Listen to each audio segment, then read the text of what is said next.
हवा जाम बेकार सुटली आहे, पाऊस पडण्याची शक्यता भरपूर आहे, ढग पूर्ण काळे काळे आहेत। हे जे पुढचे दोन आहेत ना मोठे ते नांगी हा, त्याच्यामध्ये तो खेकडा बोट बीट पकडून एकदम तोडतो चावतो। गड किल्ल्यांवर जर पैसा खर्च केला आपण आणि नीट उभे केले ना तर महाराष्ट्र एवढा पैसा कमवेल टुरिझमच्या माध्यमातून प्रचंड। पण आपल्या सगळ्या राजकीय नेत्यांना छत्रपती शिवाजी महाराज पाहिजे मतं मिळवण्यासाठी, गड किल्ले नको आहेत। बॉक्स आहे ह्या साईडला पण आहे, हे कशासाठी माहिती आहे? इथून गरम पाणी ओतणार, गरम तेल ओतणार, इथून बाण मारणार, बंदुकाच्या गोळ्या इथून सोडणार सगळं। कदाचित राजवाडा असू शकतो किंवा दारू गोळा साठवण्याचं एक काय म्हणू आपण त्याला जागा असू शकते। आपण आतमध्ये जाऊया आणि किल्ला आपल्या दृष्टीस पडलेला आहे, तुम्हाला किल्ल्याचं दर्शन देतो। एकटाच आहे आपण किल्ल्यावर, कोण नाही बाकी। हां, आणि महत्त्वाची गोष्ट तुम्हाला सांगतो, मी आता पाण्याच्या टाक्यावरून असं पंचकुनी बुरुजाकडे चाललो आहे, तर मला मध्ये हे दिसलं।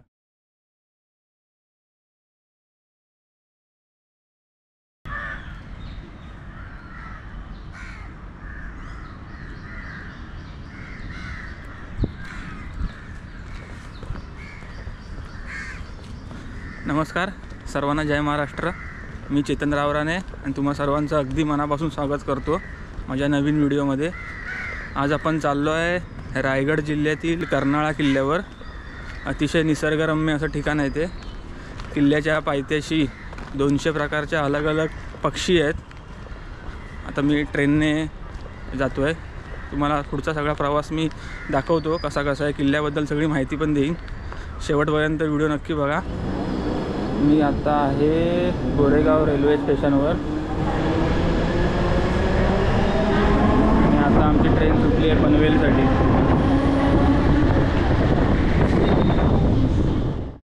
ट्रेनने 2 तासाचा प्रवास करत मी पोहोचलो पनवेल रेल्वे स्टेशनला।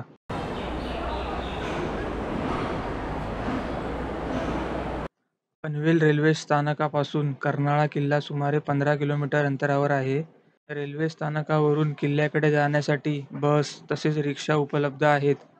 पनवेलहून अलिबागकडे जाणाऱ्या एसटी बसेस कर्नाळा अभयारण्य या थांब्यावर थांबतात। पनवेल रेल्वे स्टेशनपासून ते किल्ल्यापर्यंत पोहोचण्यासाठी अंदाजे अर्धा ते पाऊण तास वेळ लागतो। पनवेल रेल्वे स्टेशनला मी आता उतरलो आणि तिकडून मग रिक्षा केली आहे। रिक्षा केली तर पनवेल रेल्वे स्टेशन ते कर्नाळा किल्ला 300 रुपये सांगतात, 15-16 किलोमीटर आहे। ते एकटे आलात सिंगल तर थोडं हे कॉस्टली पडेल, पण कर्नाळा किल्ला तुम्हाला जर मित्रांसोबत आला 2-3 मित्र असतील तर तुम्हाला ठीक आहे। तर रिक्षा पनवेल रेल्वे स्टेशनवरून जायचे 250 आणि कर्नाळा किल्ल्यावरून यायचे 250। एक सिंगल पण आला तर थोडा कॉस्टली पडेल। हा मुंबई गोवा हायवे पनवेल रेल्वे स्टेशनवरून आपण आता आलो आणि हा कर्नाळा किल्ल्याचा गेट मेन। आतमध्ये जाऊया। इथे गव्हर्नमेंटचे काही रेट लावले आहेत, एका व्यक्तीचे 60 रुपये, छोट्या मुलांचे 30, कॅमेरा बिमेरा असेल तर 195। आणि हे मेन गेट, कर्नाळा किल्ल्याच्या मेन गेटमधून आपण आता आतमध्ये आलो आणि इथे भला मोठा बोर्ड लागला आहे। हे किती प्रकारचे पक्षी कर्नाळा अभयारण्यामध्ये आढळतात त्याची ही यादी आहे। 172 आहेत टोटल। हा अंदाजे मॅप। तर अंदाजे 10:15 झाले आहेत। ट्रॅकला सुरुवात केली आपण। कर्नाळा हा किल्ला आहे आणि किल्ल्याच्या पायथ्याशी कर्नाळा अभयारण्य आहे। इथे जवळजवळ 150 ते 200 प्रकारचे विविध पक्षी आहेत। आपण तिकीट काढली आहे, 60 रुपये तिकीट आहे एकाची, आणि कॅमेराचे चार्जेस एक्स्ट्रा आहेत, 200 रुपये चार्जेस आहेत। तिकीट काढल्यानंतर बॅग वगैरे चेक करतात ते लोक, प्लॅस्टिक बिस्टिक काय असेल तर फेकू नका म्हणून सांगतात। रिटर्न तुम्ही एकटे आलात ना कर्नाळा किल्ल्यावर, तुमच्याकडे बाईक बिक काय नाही, रेल्वेने, तर तुम्हाला थोडा तो खर्चिक पडू शकतो। कारण स्टेशनपासून कर्नाळा रिक्षावालेच 250-300 रुपये घेतात। इथे एकाची फी आहे 60 रुपये। पार्किंग वगैरे आहे, तुमची 2 व्हीलर 4 व्हीलर असेल आरामात पार्किंग आहे। हे लागलं कर्नाळा अभयारण्य. इथे अलग अलग पक्षी बिक्षी आहेत.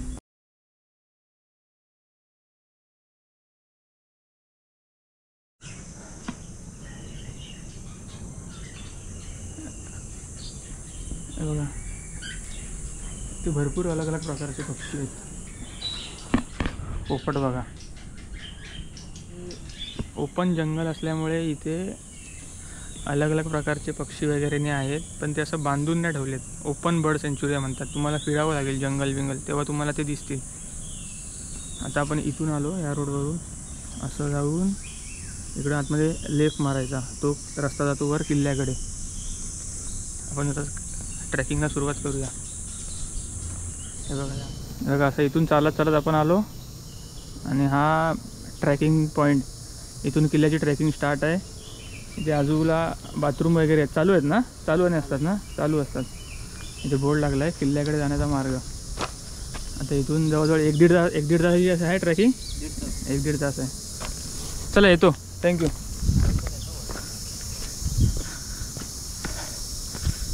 ट्रेकिंग सुरू झाली आहे.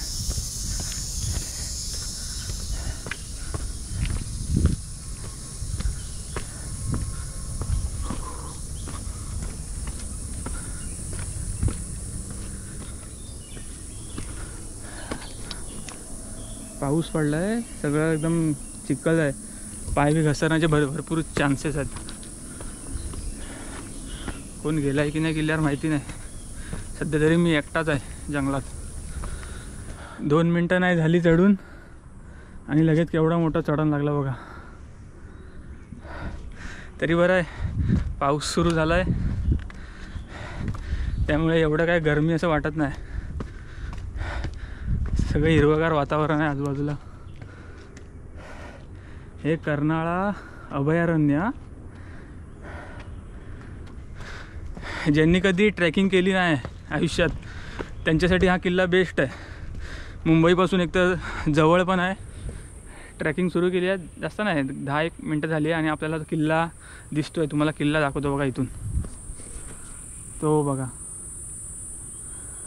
जर तुम्ही हा किल्ला खालून रस्त्यावरून जर बघितलात तर तुम्हाला त्याचा आकार असा दिसतो, अंगठ्यासारखा. कर्नाळा किल्ला मुंबईपासून सुमारे 67 किलोमीटर, ठाण्याहून 53 किलोमीटर, नाशिकपासून 185 किलोमीटर तर पुण्याहून सुमारे 111 किलोमीटर अंतरावर आहे.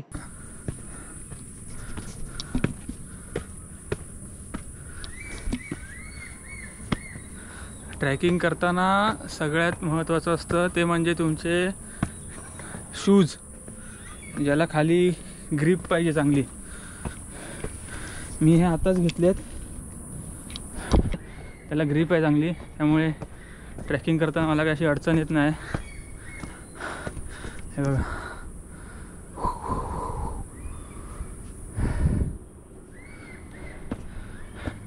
जेव्हा जास्त ऊन पडतं तेव्हा आपल्याला झाडांचं महत्त्व कळतं काय आहे ते. सध्या मुंबई ठाणे शहरांसारख्या भागात मेट्रो बांध, हे बांध, आणि झाडं सटासट तोडली जातात. हो खेकडा.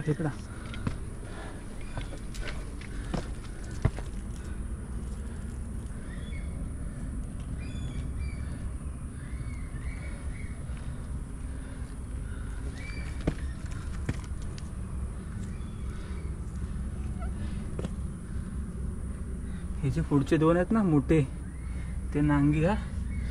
त्याच्यामध्ये तो खेकडा बोट बीट पकडून एकदम तोडतो, चावतो. केवढे मोठमोठे दगड आहेत बघा.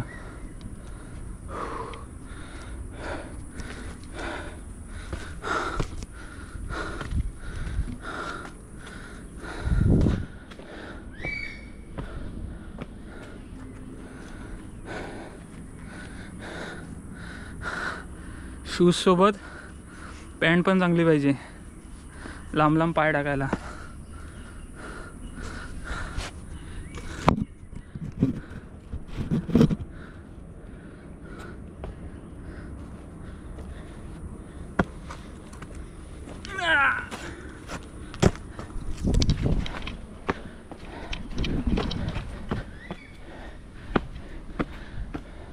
आज पाऊस नाही आहे. मी बरोबर 1 आठवडापूर्वी म्हणजे आज 2 जून आहे, मी 26 मेला आलेलो ट्रॅकिंग करायला. तेव्हा एवढा पाऊस.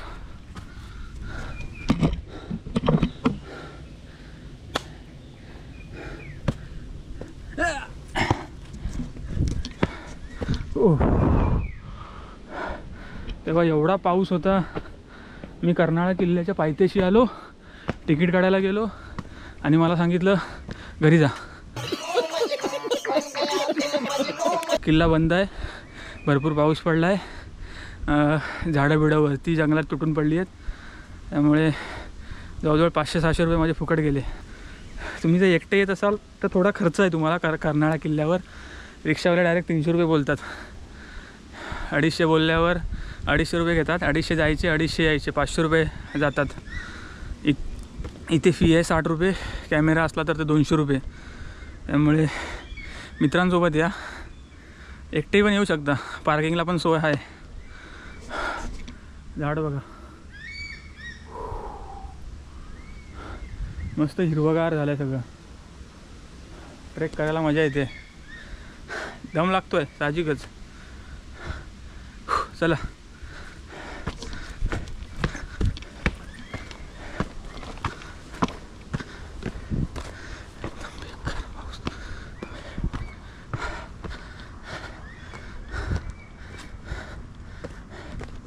इथे काहीतरी दिसत आहे. अच्छा, लोकांना बसण्यासाठी शेड उभी केली आहे.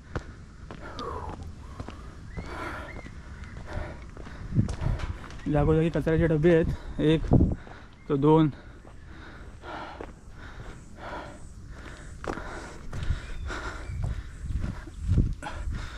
पाणी घेऊन या येताना. इथे काय नाही तुम्हाला भेटणार. बघा, इथून आलो असं आणि इथे जरा कन्फ्यूज आहे. 2 रस्ते आहेत. एक असा इकडचा पण रस्ता वाटतो आणि इकडचा पण वाटतो. पण इकडे जाऊया. इथे प्रॉपर पायऱ्या दिसत आहेत. कचऱ्याचा डबा आहे, कदाचित हाच असणार. इकडे जाऊ नका. भरपूर पाऊस पडल्यावर ते दगडं बिगडं हलू नये, म्हणजे पायऱ्यांची वाटबीट लागू नये म्हणून जाळ्या लावल्यात पायऱ्यांवर.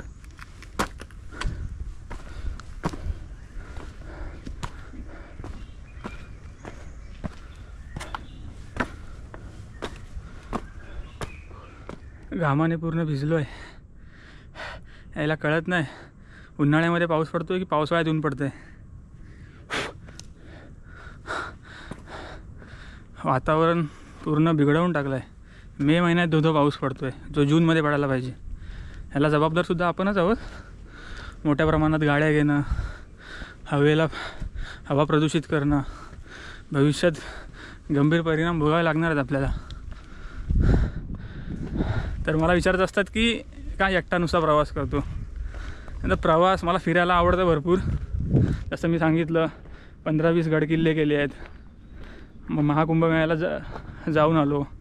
ज्योतिर्लिंग केले आहेत 1-2. त्यामुळे फिरत असतो. हां, आता बाईक नाही आहे त्यामुळे सध्या जे रेल्वे स्टेशनच्या जवळची टुरिस्ट प्लेस आहेत, पर्यटन स्थळं, त्यांना प्राधान्य देतो. कारण आपल्या महाराजांचे गडकिल्ले हे भरपूर जंगलामध्ये काय काय तिकडे असं 2 व्हीलर 4 व्हीलर जातात. त्यामुळे अशी स्वतःची गाडी नसल्यामुळे रेल्वेने प्रवास करतो.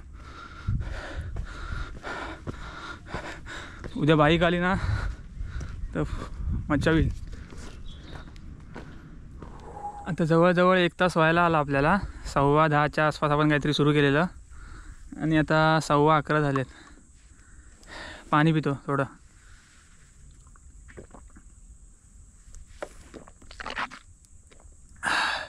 जेव्हा तुम्ही ट्रेकिंग वगैरे करता तेव्हा पाणी एकदम भराभर म्हणजे ताण लागते.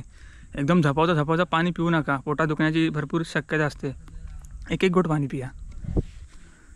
लोखंडी शिडी लागली आहे इथे पकडायला.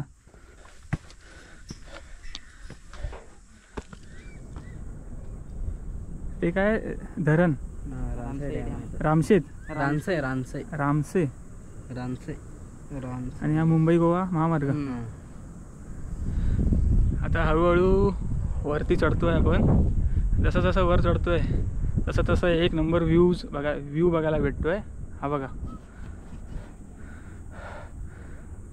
सगळा कर्नाळा अभयारण्य आहे हे. आणि हे जे तुम्हाला छोटूसं दिसतंय हे मुंबई गोवा महामार्ग.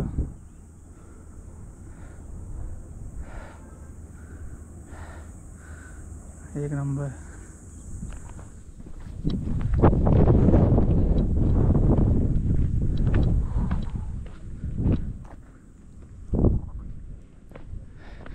जवळजवळ 90% ट्रॅकिंग पूर्ण केली आहे आणि किल्ला आपल्या दृष्टीस पडलेला आहे.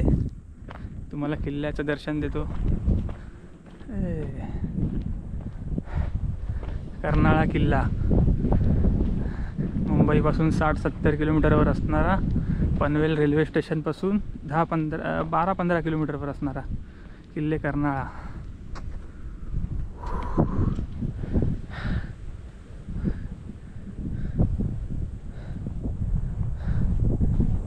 मस्त हवा येते, भारी वाटतं एकदम. हे असं इथून चालत आलो. इथे बसायला गेलाय आणि हे कर्नाळा किल्ल्यावरील कर्नाई देवीचं मंदिर.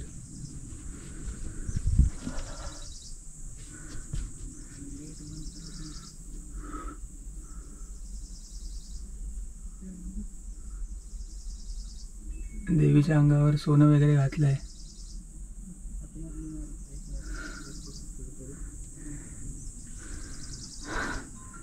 मंदिराची अवस्था फार बेकार आहे.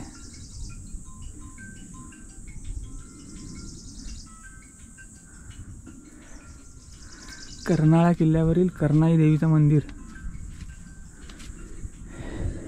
कर्नाई देवीचं मंदिर आणि त्यांच्या बाजूला असलेला हा वासुदेव बळवंत फडके यांचा बोर्ड. हातात बंदूक वगैरे आहे. हे थोर क्रांतिकारक होते. यांचे आजोबा या किल्ल्याचे किल्लेदार होते. तुम्हाला स्क्रीनवर दिसत असेल. क्रांतिकारक वासुदेव बळवंत फडके यांचे आजोबा श्री गोविंदराव फडके हे ब्रिटिश कालखंडात कर्नाळा किल्ल्याचे किल्लेदार होते, असा उल्लेख काही ऐतिहासिक नोंदींमध्ये आढळतो. ब्रिटिशांनी कर्नाळा किल्ला ताब्यात घेतल्यानंतर त्यांनी स्थानिक प्रशासकीय अधिकाऱ्यांच्या माध्यमातून किल्ल्याचे संचालन सुरू ठेवले. त्या काळात काही मराठा घराणी इंग्रजांच्या अधीन राहून किल्लेदार पदाची जबाबदारी पार पाडत असत. गोविंदराव फडके हे असेच एक प्रतिष्ठित व प्रभावशाली व्यक्तिमत्व होते. आजही आपण शिरडोन या गावाला भेट दिल्यास तिथे वासुदेव बळवंत फडके यांचे मूळ घर पाहायला मिळते. हे गाव कर्नाळा अभयारण्यापासून सुमारे 6 ते 7 किलोमीटर अंतरावर असून अभयारण्याच्या सर्वात जवळचं गाव म्हणून ओळखलं जातं. कर्नाई देवीच्या मंदिरापासून आता आपण वर चाललो आहे. हे इथे वासुदेव बळवंत फडके यांचं इथे गाव आहे जवळ, शिरडोन नावाचं. तिथले काही स्थानिक लोक देवीची पूजाबत्ती करायला येतात. नवरात्री स्तवलानी इथे असतो भंडारा असं म्हणतात.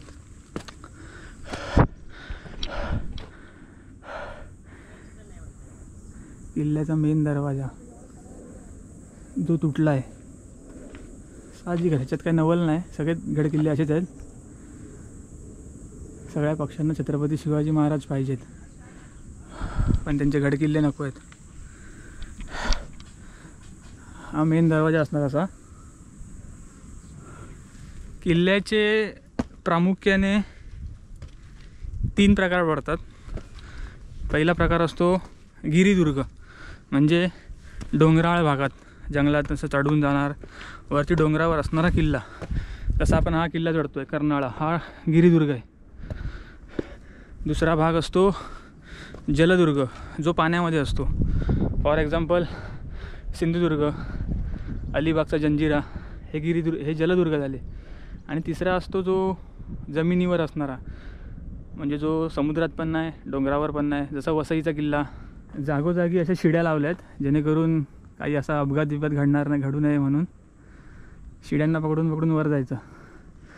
तो किल्ला भगवा फडकतोय. 1818च्या नंतर सगळे किल्ले हे इंग्रजांच्या ताब्यात गेले आणि त्यांना किल्ल्याशी कावड्या घेणं देणं नाही. मग अर्धे किल्ले त्यांनी जाळले, अर्ध्यांची वाट लागली. 1818 नंतर सगळे किल्ले हे इंग्रजांच्या ताब्यात होते, त्यामुळे किल्ल्याकडे कोण बघणारं नाही. तटबंदी बघा, बुरुज म्हणता येईल.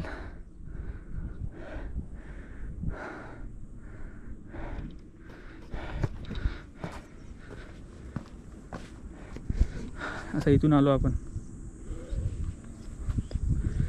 हे मंदिर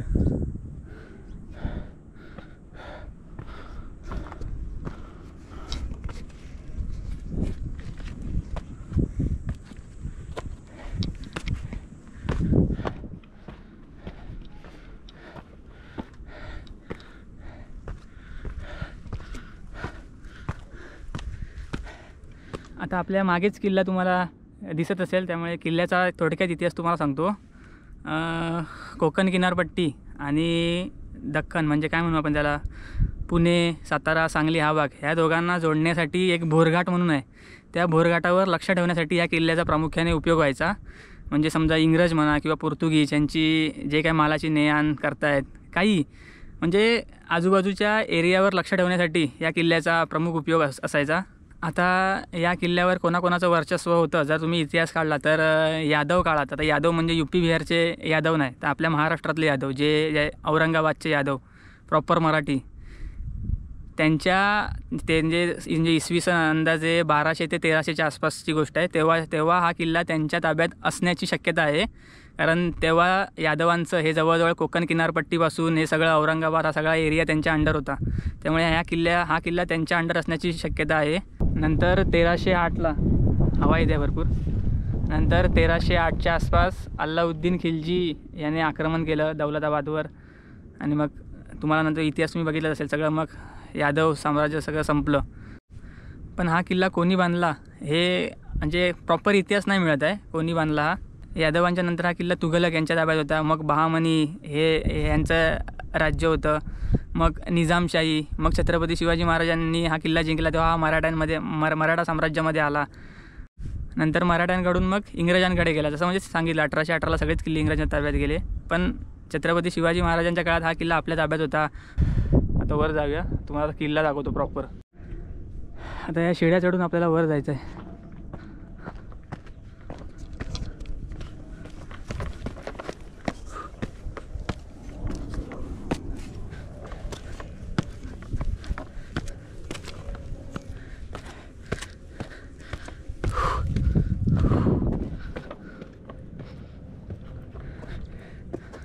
पायऱ्या बघा, सांभाळून या आला तर पावसात दिवसात.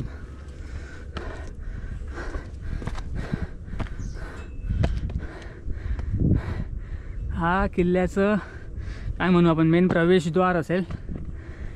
सगळं तुटलं आहे. इकडे तुम्हाला माकड दिसतोय वाटते, माकडाचं चित्र आहे.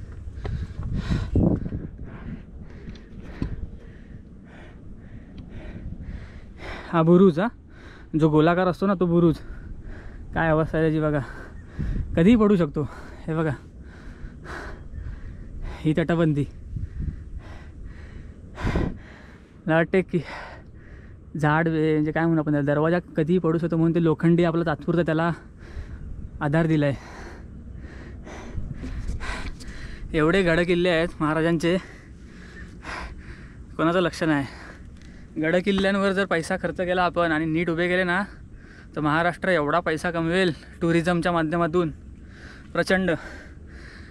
पण आपल्या सगळ्या राजकीय नेत्यांना छत्रपती शिवाजी महाराज पाहिजे मतं मिळवण्यासाठी, गडकिल्ले नको आहेत. आपण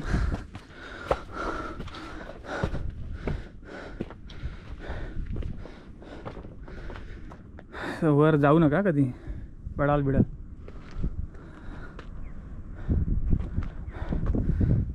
सुळका, इकडे दरवाजा आहे एक, इकडून आतमध्ये जाऊया आपण.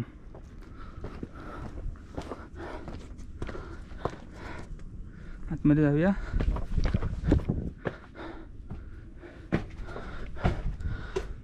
दरवाजा बघा, हा आत्ता लावला हा दरवाजा, म्हणजे काही वर्षांपूर्वी असेल, 5, 10, 15, 20 वर्षांपूर्वी असेल. असेच दरवाजे असायचे पहिले किल्ल्याला. आता हे का असतं ह्याचं कारण हत्ती जेव्हा दरवाजा आतमधून बंद असतो आणि बाहेरून जेव्हा शत्रू आला त्याला दरवाजा उघडायचा असतो, पण भरपूर म्हणजे काय हेवी दरवाजे असतात, धक्का मारून उघडणार नाही. मग बाहेरून हत्ती असतो, हत्तींना जोरात काय म्हणून धक्का द्यायला सांगतात, म्हणजे दरवाजावर जोरात हत्ती सोंडेने मारा करतो. हत्ती मारा करू नये म्हणून हे असतं, हत्तीचा ह्याच्यावर मारल्यानंतर हत्तीच्या सोंड्यात घुसतील म्हणून यासाठी हे मराठा साम्राज्य म्हणतो त्या दरवाजावर हे असं असतं खेळे टाईपमध्ये. आतमध्ये आपण येऊया.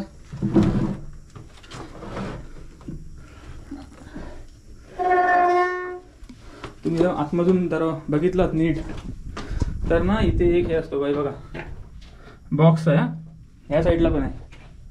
हे कशासाठी माहिती आहे, जेव्हा दरवाजा आपण बंद करतो, समजा दोन्ही दरवाजे मी बंद केले घट्ट, दोन्ही दरवाजा बंद केल्यानंतर एक लाकडी एक म्हणजे काय म्हणू आपण त्याला, लाकूड असतं एवढं जाड कोंडका टाईप, ते इथून असं इथे घुसवतात म्हणजे दरवाजा कायमचा बंद.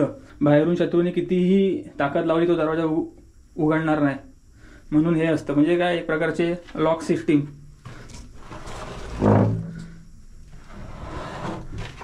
दरवाजातून असं आतमध्ये आलो की वरची बाजू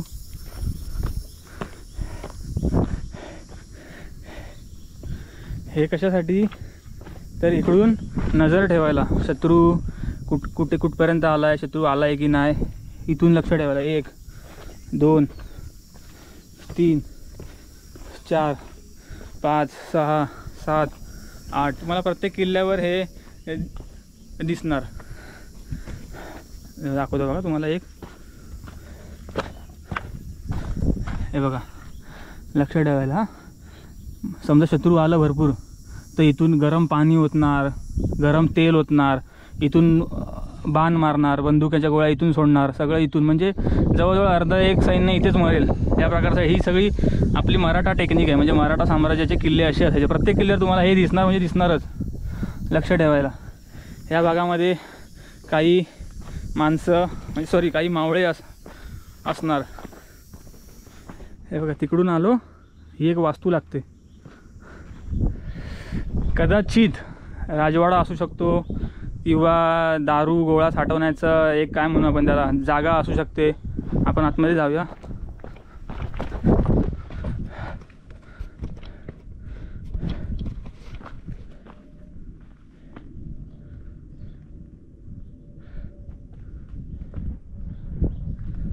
चारी बाजूंनी बघा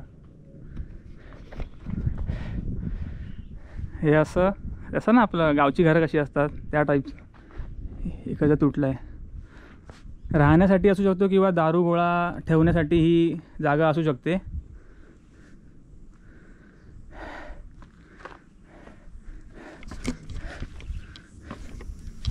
बाहेर पडलो, पुढे चालत जाऊया.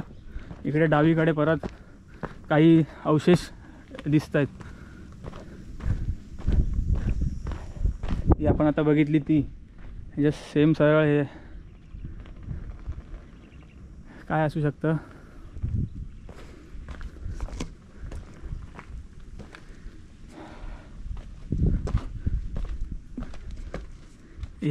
हा जो सुळका आहे ह्याला जर तुम्ही खालून बघितलात म्हणजे रोडवरून मुंबई गोवा हायवेच्या तर तो तुम्हाला असा दिसतो अंगठ्याच्या टाईप, म्हणून ह्याला म्हणतात फनेल हिल. किल्ल्यावर बघण्यासारखं काय काय आहे तर ही जुनी तटबंदी आहे, ढासळलेला वाडा म्हणजे तुम्हाला मी दाखवलं ते बुरुज सगळे, थंड पाण्याच्या टाक्या आहेत इकडे ह्या सगळ्या तुम्हाला दाखवतो. हा बुरुज आहे, सॉरी काय म्हणू आपण फनेल हिल म्हणजे सुळका, आणि ह्या साईडला बुरुज आहे तो तुम्हाला दाखवतो मी. हो हो हो हो हो एक नंबर इथे आहे.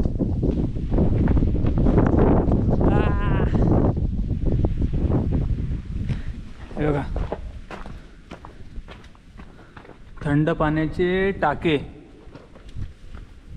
कसं आहे बघा, वरती एवढा मोठा सुळका त्याच्या खाली हे टाकं, आवाज घुमतो इथे.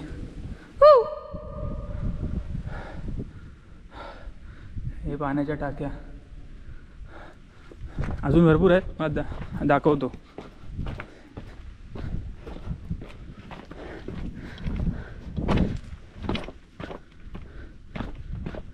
एकटाच आहे आपण किल्ल्यावर, कोण नाही बाकी. हां आणि महत्त्वाची गोष्ट तुम्हाला सांगतो, हे काय पाण्याचा टाका म्हणजे सगळं खराब आहे, इथूनच दिसत आहे मला.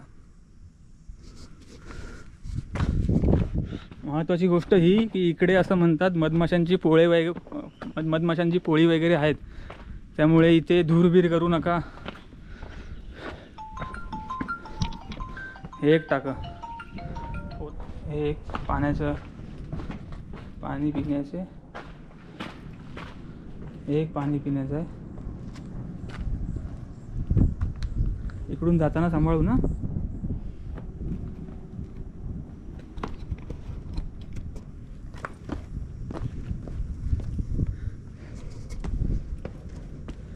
हे इथे एक आहे पाणी पिण्याचं आणि हे एक आहे. आता किती पाणी म्हणजे मी आता ऐकलं आहे इकडच्या जे स्थानिक लोक आलेले माझ्यासोबत 1-2 त्यांच्यासोबत ऐकलं की पाणी पिऊ शकता, त्यामुळे तुम्ही पिऊ शकता जर इथे आलात तर. किल्ल्याची तटबंदी बघा, आपण चढून आलो. असं इथून पण येऊ शकतो, पण इथे काय चढायला येऊ नका कारण हे रिस्की असेल. सह्याद्रीला हलक्यात नाही घ्यायचं, सह्याद्रीने हलक्यात घेतलं ना तर वाट लागते, त्यामुळे सांभाळून.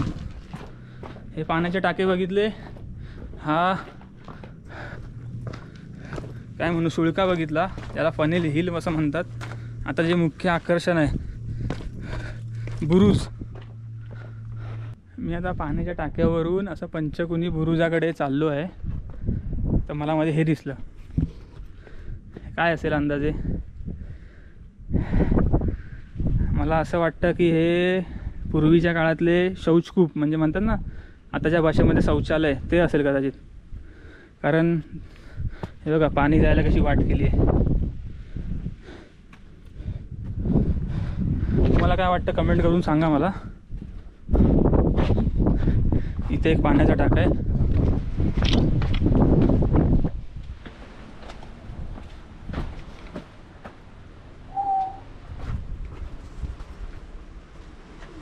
हे कदाचित इथे एखाद दुसरा मावळा असा इथे कदाचित असेल, मे बी.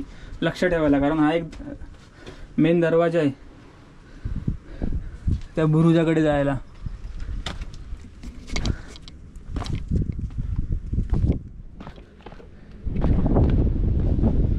हो हो,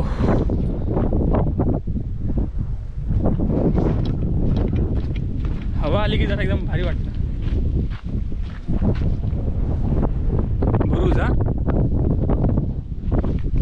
आणि हा आपण चालू आहे पंचकोनी बुरुजाजवळ.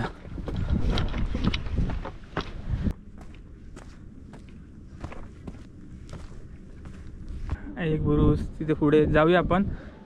पण इकडून सुळका किती भारी दिसतो ते बघा. हे बघा वर भगवा ध्वज फडकतोय. आपण पुढे जाऊया.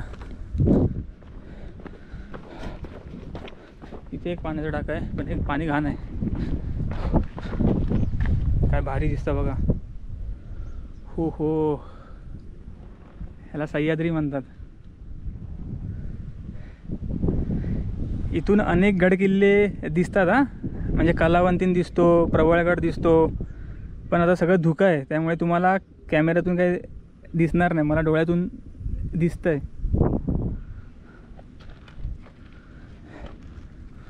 खाली उतरूया आपण.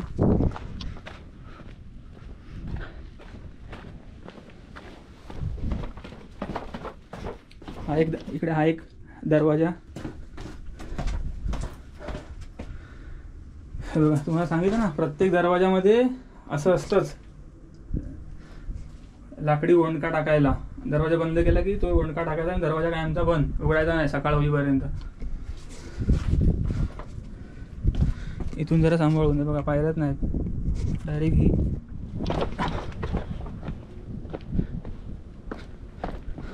बुरुज बघा काय भारी दिसतोय. कोण आहे ते?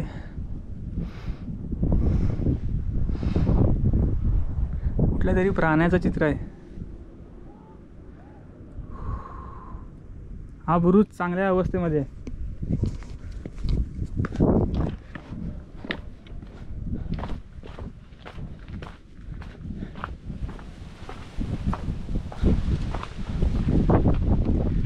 आता आपण आलो आहे एकदम शेवटच्या टप्प्यात किल्ल्याच्या.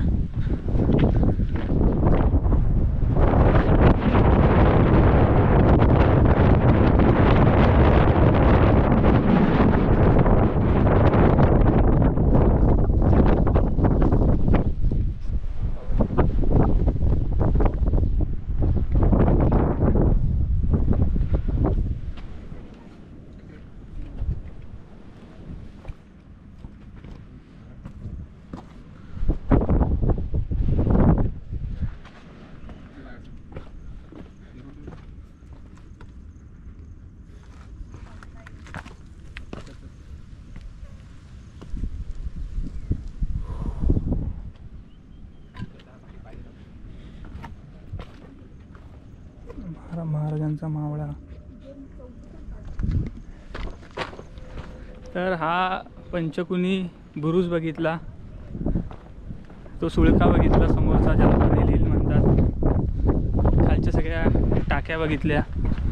पाणी पियायचं आहे असं म्हणतात, मला माहिती नाही, मी पियालो नाही. अनेक छोटे मोठे बुरुज बघितले, जसा हा समोरचा बुरुज आहे. अनेक बुरुजांची अवस्था फार बेकार आहे, हवा जाम बेकार सुटली आहे, पाऊस पडण्याची शक्यता भरपूर आहे, ढग पूर्ण काळे काळे आहेत. छत्री नाही, छत्री आहे माझ्याकडे, लवकर गड उतरूया. तर जवळजवळ सगळा गड मी तुम्हाला दाखवला. पाण्याची टाकी, सगळे बुरुज, हा फनेल हिल ज्याला म्हणतात, सुळका. तर हा माझा पावसाळ्यातला पहिला जो व्लॉग आहे. मला सांगा कमेंट करून कसा झाला आहे तो. आणि आता पाऊस सुरू झाला आहे, सगळे गडकिल्ले हिरवेगार होतील. घरातून बाहेर पडा आता फिरायला, घरात थांबू नका, फिरत राहा. एवढं फिरा ना, सगळे महाराजांचे सगळे गडकिल्ले पायथ्याशी घाला. मी पण आता तुम्हाला यूट्यूब चॅनलच्या माध्यमातून सगळे गडकिल्ले दाखवीन. तर हा व्लॉग कसा झाला ते मला आठवणीने सांगा. हा व्लॉग जर तुम्हाला आवडला असेल, तुमच्या मित्रमंडळींना, नातेवाईकांना जास्तीत जास्त शेअर करा, जेणेकरून त्या लोकांना कर्नाळा किल्ल्याबद्दल सगळी माहिती कळेल आणि ते पण व्हिडिओ बघून येतील किल्ल्यावर. तर जास्तीत जास्त शेअर करा. मी आता बंद करतो आहे कॅमेरा, पटापट खाली उतरतो. तर भेटू लवकरच. जय हिंद, जय महाराष्ट्र. थँक्यू.